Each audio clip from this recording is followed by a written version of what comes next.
The world is on fire. You don't need me to tell you that. You've felt it. You've seen the footage of cities turned to ash. You've read the headlines. Bombs dropped in Iran, civilian lives shattered, families lost, another war.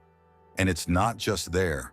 In your own country, maybe even your own home, people are tearing each other apart over beliefs, identities, politics. Left, right, wrong, noise. You scroll, you rage, you cry, then you go numb. Then you feel guilty for going numb. You wonder, how do I live in a world that feels so violently unlivable? This video is for you, because you're not broken for feeling this way.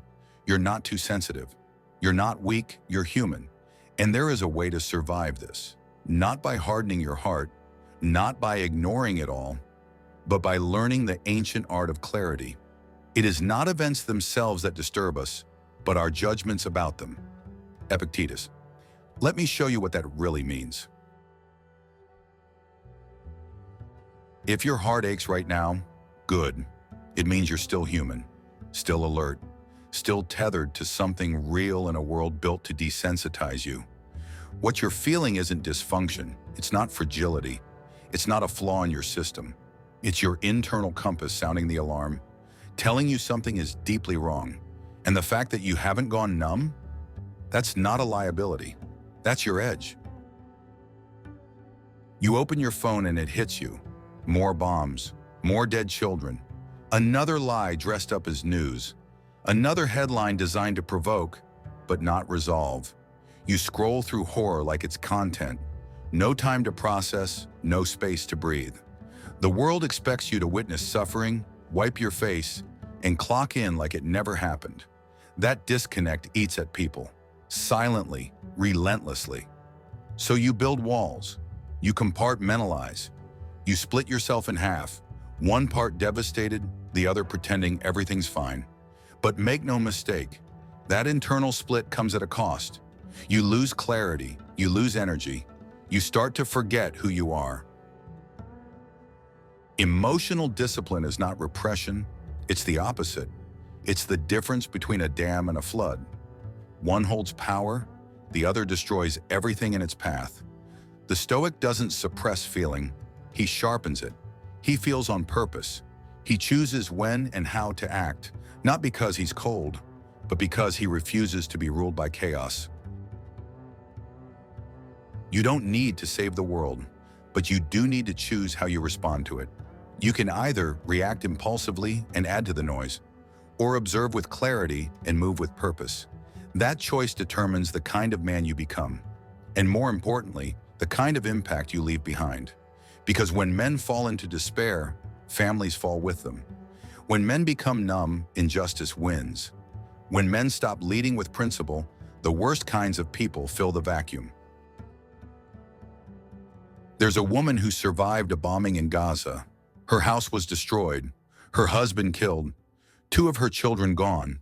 When asked what kept her going, she said, "Even when the world burns, we must still tend the garden. My daughter's alive. She needs to see flowers." That's not softness. That's steel wrapped in grace. She didn't ignore her grief. She chose what to build from it. That's Stoicism in action. Not silence, not surrender. Clarity in chaos. Purpose in pain. So rage, mourn, stare the horror of the world in the face. But don't let it hollow you out. Let it sharpen you.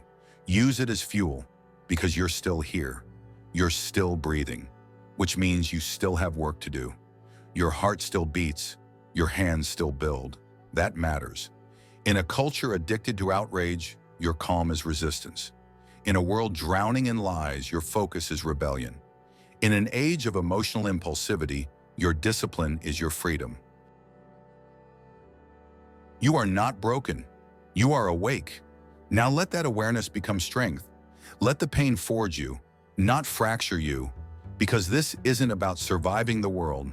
It's about becoming the kind of man who can carry it and not lose himself in the process. A lot of people get it wrong. They hear Stoicism and think cold, detached, emotionless, some guy with a blank face saying, "Don't care, doesn't matter." That's not Stoicism. That's disconnection pretending to be wisdom. And in the real world, that version of strength falls apart the moment things get hard. Let's strip away the noise. Stoicism is not apathy. It's not nihilism. It's not about pretending that nothing touches you. In fact, real Stoicism demands that you care deeply, but that you never let your caring become chaos. Stoicism doesn't say don't feel. It says feel everything, but master your response. It's not about being emotionless. It's about being emotionally disciplined. That means not making decisions from panic, not letting your rage override your values, not collapsing every time life hits hard. You still feel the hit, but you stay standing. That's what separates the Stoic from the man who reacts out of fear. There are two kinds of men who call themselves Stoic. The first kind uses it as armor. He hides behind it. He avoids hard conversations. He confuses emotional shutdown with strength. He calls himself Stoic, but really he's just scared to feel. He's a fortress with no foundation. Then there's the real Stoic. He doesn't hide from life. He meets it directly. He faces grief, injustice, fear, and chooses his response like a sword, carefully, deliberately, without trembling. He feels everything, but he's anchored. And when chaos comes, and it always comes, he doesn't flinch. Look at Marcus Aurelius. He didn't rule during peace and prosperity. He led during war, famine, a 15-year plague, betrayal from his own generals, and the death of his children. He was surrounded by suffering, and yet every night he wrote to himself, not to complain, but to remember who he wanted to be. You have power over your mind, not outside events. Realize this, and you will find strength. That's not detachment. That's discipline of the highest order. Then there's Epictetus, a man born into slavery. He was beaten, silenced, and owned. And yet he said, "It's not what happens to you, but how you react to it that matters." He could have chosen bitterness. He could have collapsed into victimhood, but he chose clarity. He chose self-mastery over self-pity, and that made him freer than the men who claimed to own him. That's what Stoicism really is. Freedom through discipline, clarity through adversity, power without cruelty. This is what modern men need to understand. Emotion isn't weakness. It's untrained emotion that destroys you. When you suppress everything, it builds pressure. When you explode, it burns bridges. When you numb out, you stop growing. Stoicism doesn't say avoid emotion. It says train it. Grief, let it shape your values. Anger, let it fuel your boundaries, not your vengeance. Fear, let it sharpen your preparation, not sabotage your courage. Every emotion can be fuel if you know how to hold it. Here's what Stoicism looks like in the real world. Your partner says something cruel. You don't lash out, you pause. You respond with strength, not spite. You lose your job, you don't spiral. You grieve, then plan. You ask, what's in my control? You hear about another bombing, another tragedy. You don't post hollow outrage. You mourn privately. You give. You act. This isn't passive. It's precise. It's the mindset of a man who has learned to command himself before trying to command the world. People misunderstand Stoicism because most of the world lives in extremes. Either they feel everything and drown in it, or they feel nothing and call it strength. Stoicism isn't on either end of that spectrum. It's the middle path, the one that demands the most work and the most awareness. It takes no effort to explode in anger. It takes no discipline to shut down and call it control. But to feel deeply and stay focused, to mourn without becoming bitter, to stay present without burning out, that takes real strength. So let's cut through the noise.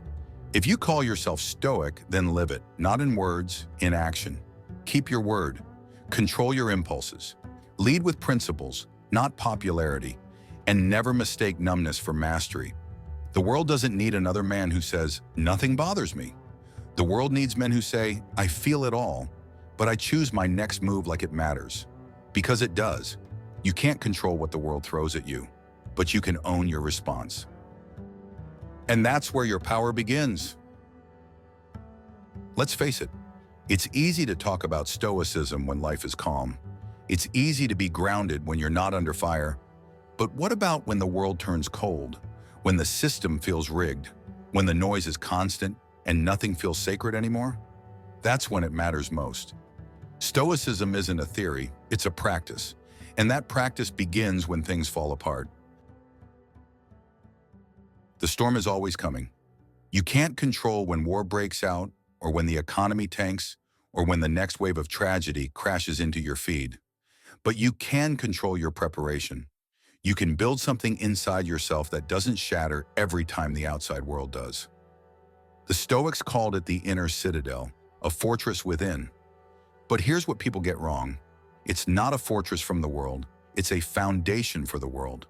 The goal isn't to isolate, it's to be stable enough to step into the chaos without becoming it. Practice number 1, mourn consciously. The world wants you reactive, scroll, post, scream, collapse. Move on. But grief deserves more than a swipe. It deserves your presence. Mourning consciously doesn't mean wallowing. It means slowing down and letting yourself metabolize reality. Try this. At the end of each day, ask, what broke me today? Write it down, not to dwell, but to witness it. Say the names of things that hurt. Honor them. When you grieve with awareness, your emotions stop hijacking you. You don't become cold. You become clear. Don't let your reflection on the whole sweep of life crush you. Don't fill your mind with all the bad things that might still happen. Stay focused on the present situation and ask yourself, why is this so unbearable? Marcus Aurelius. Most of the time, it's not the pain that destroys us. It's the disconnection from it. You don't need to feel everything all the time, but you do need to face it. Practice number 2, take sacred action. Feeling something deeply is good, but if you stop there, the emotion becomes stagnant. Action is how emotion becomes integrity, not performative, shallow, look at me action, not endless rage posting online. I'm talking about sacred action, quiet, intentional, aligned. Donate to a cause and don't tell anyone. Volunteer without needing credit. Create something that brings peace into the world. Call someone who's struggling and just listen. It's not about fixing everything, it's about refusing to be paralyzed. And it's in those small sacred moves that you reclaim your humanity. Because every time you act with intention in a world driven by reaction, you become the resistance. Practice number 3, reclaim your circle of influence. This one's critical. The Stoics taught a simple principle. Focus on what's within your control. Release everything else. Right now, the world is designed to overload you with things you cannot change. Government corruption, wars, policies, celebrity scandals, endless opinions. And while you spiral in things you can't touch, you neglect the things you can. Your mindset, your habits, your relationships, your purpose, your presence. When you shrink your focus back to your circle of influence, you regain power. You can't stop a war, but you can mentor a kid on your block. You can't rewrite the Constitution, but you can become a better father, partner, leader. You can't fix the system, but you can build something outside of it. This is how men reclaim their agency in a rigged world, by getting dangerously clear on what they can shape and doing it with everything they've got. Your daily decisions are acts of rebellion. In times like these, we're taught to believe that stillness is passivity, but that's a lie. In a culture of endless scrolling, loud outrage, and constant stimulation, stillness is resistance. The world doesn't need more noise, it needs men who can sit with grief and not break, speak the truth without barking, act with purpose when others are panicking. The Stoic isn't passive, he's patient. He's not emotionless, he's emotionally in command.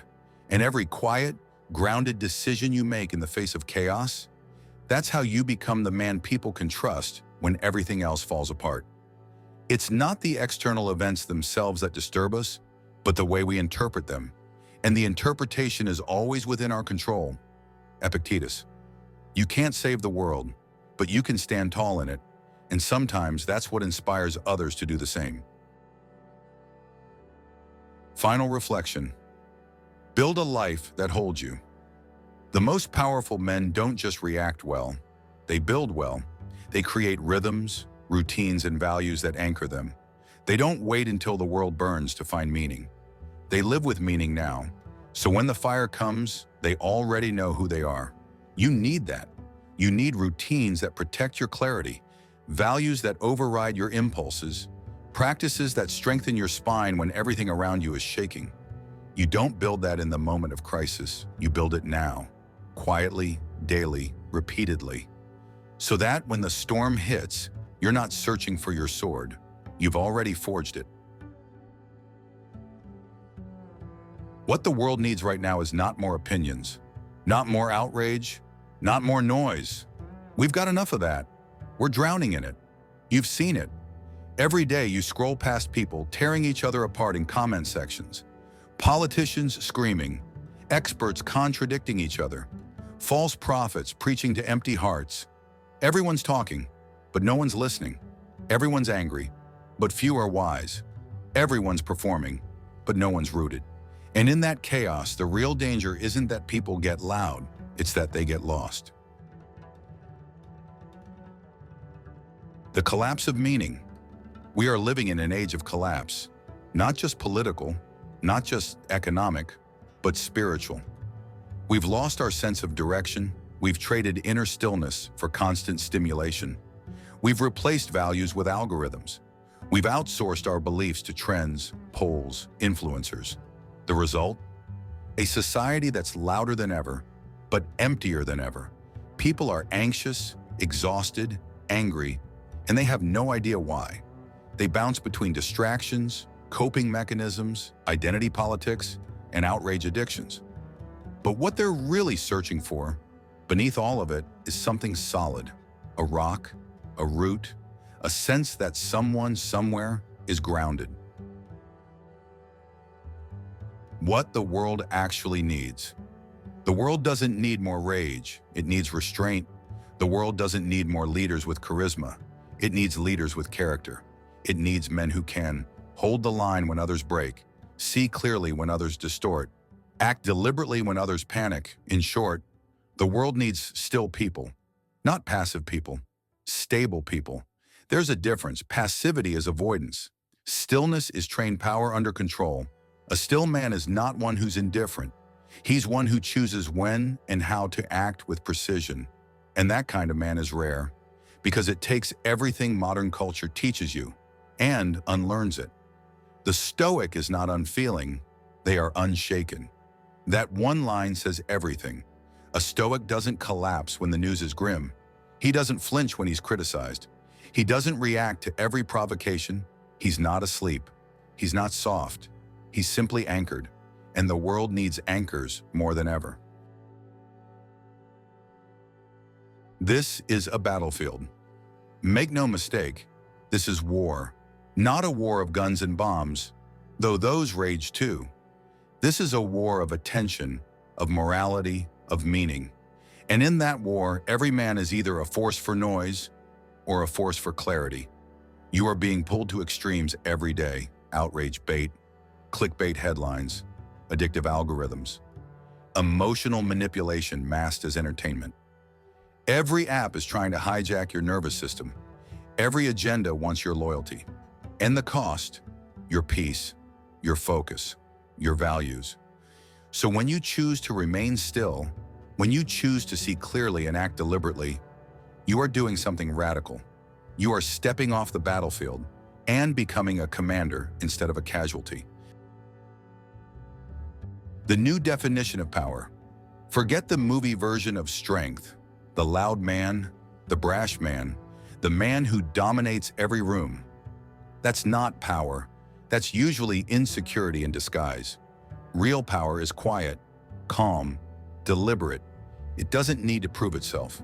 It speaks when necessary, moves with purpose, stands its ground, especially when it's inconvenient. And in a collapsing world, that kind of man becomes rare and indispensable. You are that man in training. If you've made it this far, through the grief, the overwhelm, the recentering, it's not by accident. You're being shaped, not to become some emotionless robot, not to detach from the world, but to become someone the world can depend on when it matters most. Someone who leads not with noise, but with presence. Someone who doesn't follow the chaos, but becomes a calm within it. That's Stoicism, not a shield against feeling, but a forge for strength. And the stronger you become, the more others will find clarity in your presence. Your family, your friends, the strangers around you who are silently watching. They may not say it, but they'll feel it. That man doesn't move like the rest. I can trust him. And that trust, that steadiness, that's how change begins. Final reflection: become the man you would follow. The truth is, most people today are looking for someone to follow. Someone with integrity, not perfection, but consistency. Someone who's solid, reliable, disciplined. So the question is simple. Are you becoming the kind of man you would follow into battle, into crisis, into the unknown? Are you building the habits, the values, the strength that would earn your own respect? If not, now is the time to start. The world is on fire, and what it needs is not more men yelling from the rooftops. It needs men who walk into the smoke with clear eyes and steady breath. Men who know who they are and live like it matters. Be that man. You're allowed to cry. You're allowed to scream. You're allowed to feel like it's all too much, because some days it is too much. The suffering, the headlines, the cruelty, the confusion, the sheer volume of it all. You're not weak for feeling overwhelmed. You're not soft for feeling anything at all. You're human, and in this world, that's an act of defiance. But here's the moment of truth. After the tears, after the fury, after the spiral of despair runs its course, what will you build? Because the men who change the world aren't the ones who feel nothing. They're the ones who feel everything and choose to build anyway. Not because it's easy, but because it's right. They take all the pain, all the weight, all the grief, and forge something useful with it. A stronger mind, a clearer purpose, a deeper presence, a better world. This is your invitation to do the same. Not to save the world, but to stand inside it, solid, awake, and unshaken. That's what Stoicism is really about. It's not for monks on mountaintops. It's for men in the mud, in the marketplace, in the chaos, men who still feel the weight of it all and still move with clarity. First, tell yourself what kind of man you want to be, then do what you have to do. Epictetus. So ask yourself now, what kind of man do you want to be when the world breaks your heart? Do you want to be another echo in the noise? Or do you want to be an anchor, someone others can count on when everything is crumbling? Do you want to collapse into despair or rise quietly with discipline and direction?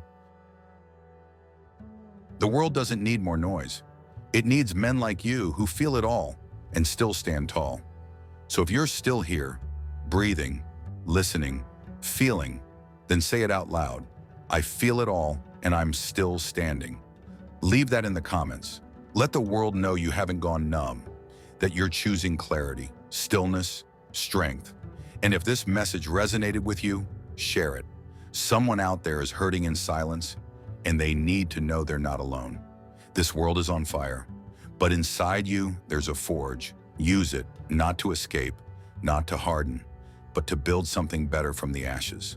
Your clarity, your calm, your code.